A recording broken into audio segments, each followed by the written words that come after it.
Before we begin, we want to share a content warning. This episode of Ghost Tracks explores death rituals, historical burial practices, post-mortem photography, and themes surrounding grief and mourning.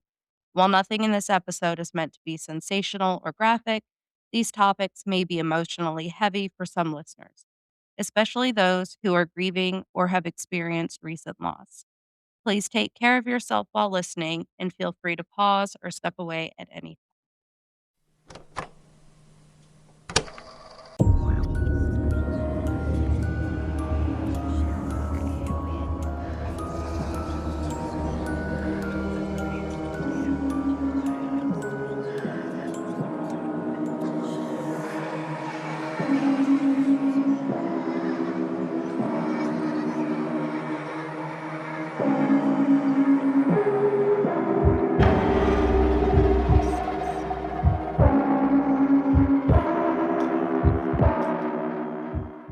Every place leaves a trace. Every moment echoes. And death leaves the deepest tracks of all.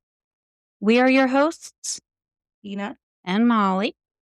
Today on Ghost Tracks podcast, we're following the marks left behind by the dead.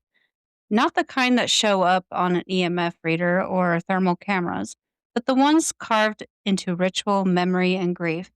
We're talking about death rituals. When they begin, how cultures across the world honor their dead, which of those rituals are still practiced today, and why in modern society we've become so uncomfortable with death and with the people left behind to grieve. Long before ghosts had names, humans buried their dead with intention. The earliest evidence of death was over 100,000 years ago. Early humans laid bodies into the earth. Neanderthals buried their dead intentionally. Bodies were laid carefully, graves were marked. They sprinkled them with red ochre. I was looking at this word, I was like, ochre? So did I. I Ochre? was like, I kept trying to say okra. I was This is not okra. I was saying okra in my head. But ochre? Ochre Ochre. just came out, so I guess I read that correctly. Anyhow, it was symbolizing blood, life, and rebirth. They placed tools, flowers, and offerings beside them. This wasn't disposal. This wasn't fear. This was recognition. These early humans understood something we struggle with, that death wasn't absence, it was transition. This is where the ritual began, not in fear of death, but in the need to make sense of love continuing without the body. The first death rituals were humanity's way of saying they're still with us, just somewhere else. In ancient Egypt, death was a doorway, not an ending. The body was preserved so the soul could return to it. The Book of Dead was a survival guide for the afterlife and was buried alongside the deceased, filled with spells and instructions for navigating the afterlife. I actually have the Book of Dead. Did you? Yeah. I do not have a Book of the Dead, but I've always been, I think like most people are, fascinated with the Egyptian culture and the way Oh, that yeah. they honored their dead and celebrated them and how much care was taken in laying them to rest. Cats, Guys, We do cats. not need to be burying any cats. No, or ourselves. That he just tried to burn the whole place down. Let's burn it down, burn it to the ground. He said, "Happy New Year, bitches." Okay, yeah, we don't need a fiery furball. Mm-mm. Okay. I do agree with the whole ancient Egypt. I've always found it so fascinating. Even the Book of Ra, I love that whole philosophy. I think and maybe it just goes to say, like, something about who I hang out with as friends, but all of my friends, everybody that I've ever known has always been like, that was one of their favorite subjects Yeah. in, like, history was the Egyptians. It's actually the only time I ever paid attention Yeah. in class was that and the Renaissance. Like Yes. when we did the whole medieval and Renaissance era. Yep. I paid attention to those. Civil War, although now I find it interesting. So what they did after they buried, before they buried, they actually would take the heart out and they would weigh it against a feather. Mhm. And this was symbolizing truth and mortality and determining eternity. They wanted to see how They want to see how heavy the heart weighed against the feather. And here's the thing, while mummification is no longer practiced today, the belief that the dead must be honored, named, and remembered never disappeared. Because in Egypt, the forgotten was to die. To be forgotten was to die twice. Get You it? remind me of that movie. What movie? Coco. Oh, Y'all, if you haven't seen Coco, well, and here in a minute we're gonna get into Mexico, but if you yep, haven't seen Coco, that's a good yeah, movie. they did. They died twice when no one was there to talk about them anymore and remember them. I love Monsters. I'm gonna have to watch that again. I love that movie. Makes me cry. Everything makes me cry. Mm. This is the downside to recording downstairs. Is that there's critters everywhere. Mhm. We have to be on our A game. We don't burn the house down. So in Tibet, high in the mountains of Tibet, the dead were offered to the sky. Sky burials involve placing the body where vultures can consume it, not as cruelty, not as punishment, but as generosity. The belief is simple: the body is only an empty vessel. The soul has moved on, and feeding life is the final act of compassion through nourishment. And yes, sky burials are practiced quietly and less frequently due to modern laws and environmental concerns. Because, yeah, I get it. You don't want a bunch of dead bodies out there. I don't know. Have you ever seen some vultures? They pick it pretty clean. I saw some pictures. Yeah. I saw some pictures and I was like, I have You seen cannot unsee this." I think sky burial is fascinating. I guess coming from, Western culture, we're like, "Ew, Yeah. why would you let that happen?" And I guess that's probably, like, my initial thought is to be like, "Ew, Mhm. why would you do that?" But it is I mean, I think all cultures are fascinating, and I think we can learn so much from every culture. I Yes. mean, I know America is a melting pot and, we come from all those backgrounds, but when it comes to traditions and stuff, we really, as Americans, don't hold those anymore. No. It would be so different if we did practice the cultures from which we came from. Like, I'm from Scotland. Like, my grandmother, they still, celebrate burn supper and stuff, and she has her poppers and the hats at Yeah. Christmas time and all of that, but, like, I've never done it with my family. No. I get into a little bit of a tangent here after a couple of these. But yeah, that's something that I've been thinking about too is, in America, we're so many different cultures, you know, and so I wonder if, like, with America itself just never developed its own and like I think people came here with a dream, but also I think they were running away from all the things that were broken yeah, in the places that they came from, and by forging and moving forward to try and be better and make the almighty dollar and have all these things that they may not have had, yeah. and they lost themselves Mhm. along the way, and it's just kinda trickled down their family lines as they go. I mean, if you kinda think about it too, they were all about erasing Yeah. certain cultures Yes. too. Yeah. They came back they didn't care. They didn't care about continuing on tradition and stuff like that. Well, I care. I I wish care I too, had damn them. it. I care too. And actually with Tibet, they weren't even like the first ones to do the sky burials. Um, Persia. Oh, were they? Mhm. The Persians actually were the ones that influenced Tibet to do sky burials, but, they're also not continuing on with that tradition. But for those who do continue the tradition, death is not hidden. It's witnessed, it's honored, and it's shared back with the earth. In this ritual, death leaves no ghost behind because nothing is unfinished. On to Mexico, which, in Mexico, they do things a little bit more fun.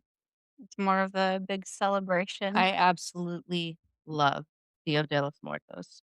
I love the Day of the Dead. I think it is one Mhm. of the most beautiful celebrations that is held. I love watching the video. I would love to go down to Mexico during that celebration one year. Yeah. I would probably cry the whole time. I'd be in such awe of how they celebrate and honor the people that have gone before them, Yeah. so They celebrated it a bit in Louisiana too. mhm, I just didn't participate because I had other stuff going on, but I thought it was pretty cool. yeah. Well, in Mexico, the dead don't haunt the living; they visit them. Dia de los Muertos, Dia de los Muertos. Dio Dio de los Muertos, um, is still celebrated every year. Altars are built by the families. They place photos, favorite foods, drinks, and personal items of the deceased onto tables. Candles are lit, marigolds were placed to help guide the spirits back home. Mhm. Food and drinks are prepared, and the dead are invited back. There's grief, but there's also laughter because here, death isn't separation, it's continuing the conversation. And now we move into the Victorian era. I was probably a Victorian child at one point, and I would be mourning forever in my black clothes. I could get with that for sure. Mhm. I'm sure Just anyone that drape knows me everything could in see black. me marching around in my Victorian morning gown. Mhm. Yep. You hear that, Jean? You would be covered. Well, when I organized my closet, I Color code my color closet. coordinated it. It just helps me when Yeah, I'm putting clothes away, and I'm like, "Okay, you're gonna go here." But, yeah, a good majority of it's black. yeah. Not only because it's my favorite color, but I was an esthetician and a tattoo artist and, black clothing kinda was my work attire Yeah. for a very long time. Well, in Victorian England, mourning wasn't rushed, it was ritualized. Grief was visible. Widows wore black mourning clothes for years. Children wore mourning bands. Homes were draped in black fabrics, and time slowed down. A lot of them would actually stop their time because they didn't want to. They didn't want the living and the dead to exist in different. Mhm. Um, but the two practices that stood out because today, they feel unsettling. Mourning jewelry. Victorians created jewelry using actual hair of the dead. The hair was braided, woven, or coiled into rings, brooches, necklaces, and You lockets. know, there is a lot more of that now. I know a lot of jewelers, I follow a ton of jewelers that will take either the hair some women send in, like, their breast milk from, like, either the last feeding or if they lost their baby, their colostrum, they'll Oh, send that in with the ashes of their child, a locket of hair, or, the placenta, like, a piece of the placenta of their cord, and they send them in, and they have those turned into stones for their oh wow. rings and stuff. But no, I see a lot of that now, and they do it obviously with, like, pet cremains. So I think it's fascinating. I love watching those videos. Hi, Toast. Yep. No toast. Molly has a cat. Yeah, he's trying to be sneaky and get over here, have access to this. I have seen where they take ashes and they can turn them into diamonds. Yeah. Oh, and blown glass. I think that's Yes. so beautiful. Yep. I actually wanted to, Or put them in your tattoos. yep, those. He's like, "What do you want? The only the Trying to only get the over only here." thing about the whole, tattoo part of it is that the ashes they do settle to the bottom of the ink cap, and so it's more of the, The ritual ritual of of it. it Yeah. and the remembrance, but the likelihood that the ashes, they don't they don't mix in with the Yeah. I could see that. cat. For those of you that are not watching and just listening, There is a I have a feline. cat behind my head trying to get onto the table that we have, like, Candles. 7 candles lit. They're all being menaces today. If I pick him up, he's gonna grumble. There's no Yeah. Bye, Toast. Okay. and the hair would be preserved behind glass. And so hair doesn't decay, so it symbolized eternity. You don't you didn't hide your grief back then. You carried your dead with you, you touched them, you remembered them, and you wore them close to your heart. Photography was a rare and expensive. Since it was rare and expensive for many families, the only photo that they would have with their family would be taken with the dead. These postmortem photographs, they would take the deceased ones, they would prop them up, they would lay them down as if they were sleeping. If they were propped up or held up by loved ones, they would paint their Mhm. eyelids. They would paint eyes onto their eyelids. I had also a long time ago also seen that they would pin them. Yes, I'm pretty sure that I've seen ones where their eyes were pinned open. And this wasn't to deceive anybody and make them think like that this person's alive. It was just, having their loved one there meant a lot to them. Um, and these photos to them, they weren't morbid. They were proof that love still existed in the room. This practice faded with time, but it tells us something powerful. People once needed proof that love didn't vanish when life ended. And that's actually something that's coming back too, is postmortem photography. Hmm. I have seen, I'm in a lot of death groups on Facebook and, like, macabre groups and the morbid and, like, medical, morbid, blah, blah, blah. But a lot of people on there do. They take photos of their loved ones during their wakes and funerals, and they'll put them up there to share, um, just as a memory of them and how they were loved and how they'll be missed. And I have seen in those groups people ask if there are like for people that are terminally ill and they know they will be passing away, if there were photographers that would be willing to come in and do Mhm. postmortem photography for them. A lot of people do that with their stillborn. Um, Yep, I have seen that. yeah, they come in, they'll have a photographer that comes in and they dress the infant up and pose them with mom and dad and in their bassinet and do some outfit changes. There's actually, and I didn't know this until probably about in the last year, there are chilled bassinets that you can take home with you from the hospital. They will release the body of the infant to you, and you're given a it's chilled bassinet, Yeah. and that way they can carry their child and spend time with them, Oh. and they have, I think, about a week, Oh. a couple days to a week with the infant at home so that they can kinda Yeah. grieve that and have that time and not just automatically have to the baby passed and, Yeah. have to whisk it away. So, um, that's becoming a lot more That's commonplace, but good. I had no idea, like, we have it at the hospital that I work for.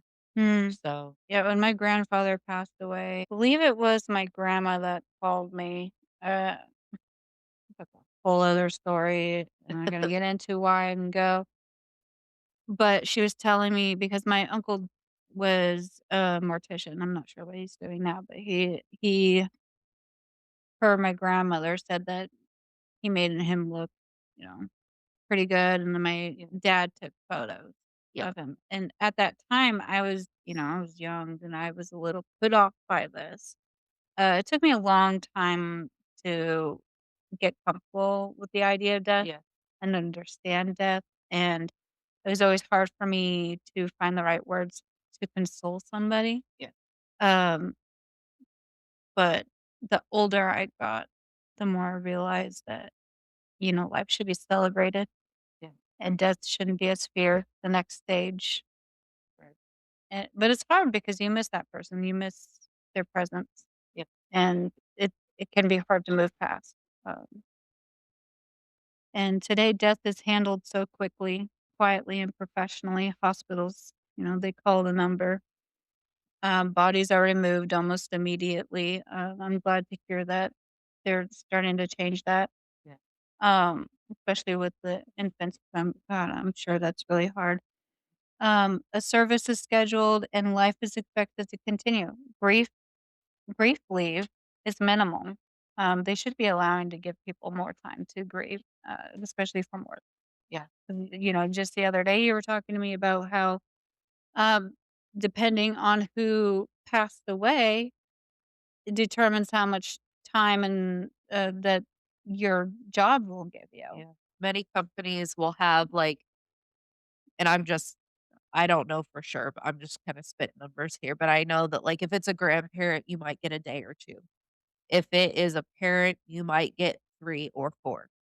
If it's a child, you'd probably be lucky to get a week. Like a spouse would probably amount to the same time.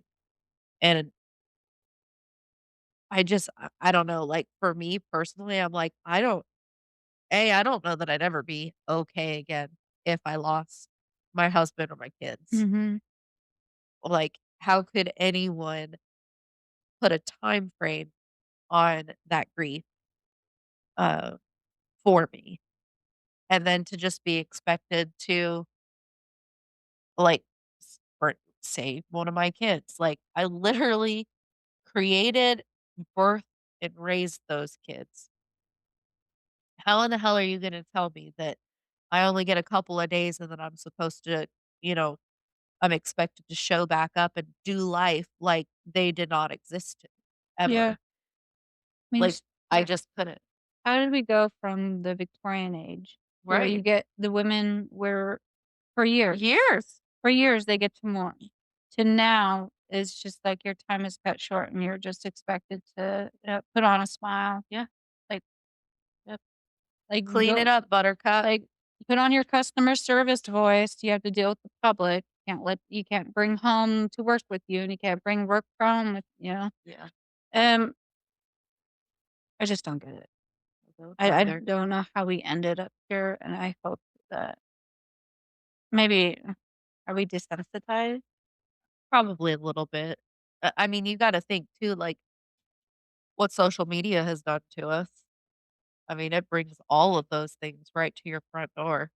Yeah, And so, I mean, we're looking at it day in and day out. And I'm not one of those, "Oh, the movies made them do it." But when we're seeing those things in movies and now, it looks so real. yeah, And there are some movies that are so such mind fucks. yeah. You don't know whether it's real or not. I mean, when you look at television, Yeah. television, you're literally being programmed through your television. I have a lot of friends actually that have gotten rid of their TVs because they don't want to be quote unquote brainwashed anymore Yeah. or I don't blame them. basically programmed on how they should be thinking, and they're a lot happier. I watch, TikTok and reels and stuff every once in a while, Yeah. but I don't really watch a whole lot of TV. It's Mm-mm. it's rare for me, and I don't watch the news because I just, Yeah. you know, I watch a there's lot of YouTube. I just watch silly stuff on YouTube or documentaries or stuff like that. Or Stranger Things. I'm obsessed with Stranger Things. And then like a lot of things I do watch, I repeat Yeah. because it's Yeah, like I have Friends. comfort If I'm shows. trying to fall asleep, I'll throw Friends on because I can watch it with my eyes closed because I've seen it so many times. For Harry Potter, just stuff that I've seen like over and I'm a over and over Will and again. Grace person. Yeah. I Will just and find that Grace. it's harder to watch newer things that I haven't seen. Yeah. Don't let him Favorites. fool you. Look at that cute little face Yeah, back there. don't let him fool you. He just He's not doing nothing. Look at him. yeah, except 5 minutes ago, he bit me on the back of my No, she's lying. She's telling stories. yeah, He didn't do I have nothing. proof. I have proof. He was You standing behind you you. even admitted I did that no you such knew he thing. was gonna do it. You cannot fool anybody. Toast is a naughty boy. He has big feelings and he is not afraid to tell you about 'em. Mhm. He's flute. He's got his Uh-huh. he's got his oh, no, you don't like that. You only like to do that Oh. on the floor. He's something else. Well, a lot of another thing that happens, like, after somebody passes away is you don't see a lot of people sitting. we sit with the dead. We don't touch them as much. No. We don't speak their names, um, after so long. It's just kinda like the memory fades. We don't let the grief reshape us publicly, just like I said, we're supposed to go back to work and put on our customer service face, and, is that a lot of times what happens is that maybe some of us don't wanna feel like we're a burden, we don't wanna lay our, grievances out there, or maybe just a lot of people just can't handle hearing it over and over again because it makes them uncomfortable. So this actually reminds me of a Bosnian coworker that I used to have. When her mother-in-law passed away, um, she told me about how, you know, she's like, "I gotta go to, my mother-in-law's. I'm gonna wash her body."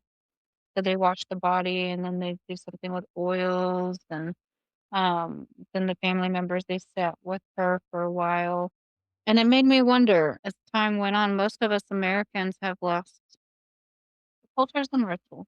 Yep. And when it comes to celebrations, we have 2 ends of the spectrum. We have, the over the top birthdays and Christmases we prepare and put on this big show to gain attention from, which has made it lose its meaning. It's lost its meaning. What we are celebrating things for the Instagram photos. We're celebrating things to outdo last year's big celebration. When it's like we're celebrating life.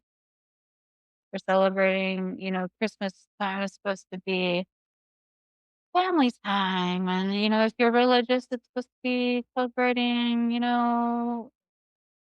Christ's birthday, if you Yeah. believe in that, or like for us, Yule, Yeah.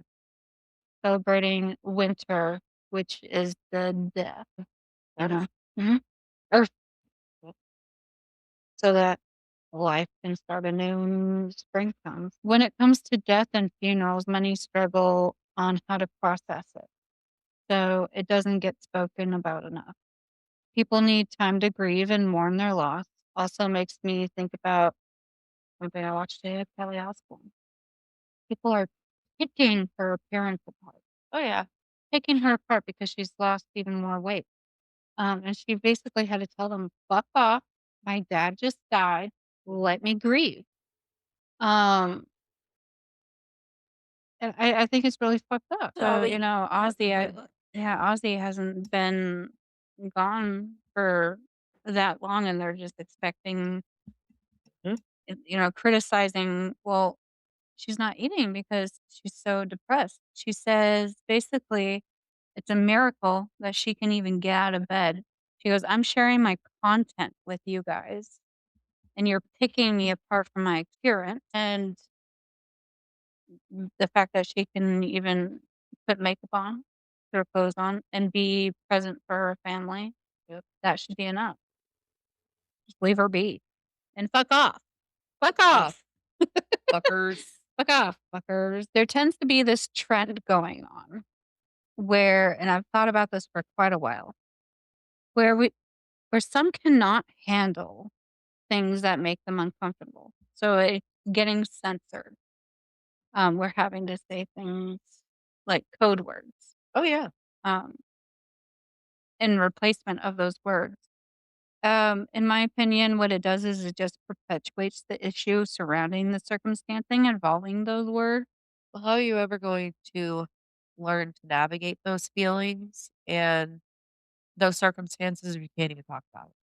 If you Mhm. can't even bring it up, if you can't even say a word, like how's that gonna work? Yeah, You know? We're never gonna get anywhere, as a society if we can't discuss those things that are, you know, hurting us or call it for what it is. just having feelings. Just So, call it for what it is. Is yeah. it's my main thing. That's my soapbox. Your soapbox That's my little head talk. is done. I could go on and on and on, but I don't want to offend anybody and get censored. So, why does grief haunt us? We rush grief because it makes others uncomfortable. Death reminds us of what modern society avoids: loss, stillness, always on the go, go, go, uncertainty, and lack of control. Death cannot be controlled because it can't be fixed, because it reminds us that we're not in control. We we distract, we medicate, we minimize. We say, be strong. They wouldn't want you to be sad. At least they lived a long life. Not because it helps, but because we don't know how to sit with grief. Ghosts don't come from death. They come from unacknowledged grief, from love and nowhere to go, from rituals that were never completed. Death rituals weren't about the dead. They were about keeping the living from being haunted. Grief doesn't produce anything. It doesn't fit in the schedules. It doesn't meet deadlines. It doesn't resolve neatly. Ancient cultures knew grief had seasons. Victorian society allowed years. Many cultures still honor anniversaries, altars, and remembrance days. But today, we expect people to return to normal, even though grief permanently changes what normal means. Death rituals began as acts of love. They weren't about fear. They were about remembering, about honoring, about staying connected. Maybe death feels terrifying now because we stopped giving it meaning.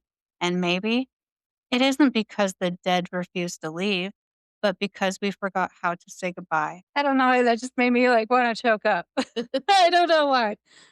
Um, well, this has been a Ghost Tracks podcast episode on death and its rituals and how they've changed over time. And maybe we need to bring back the rituals. Um, and we'll catch you on the other side. Stay creepy, y'all. Bye. Bye.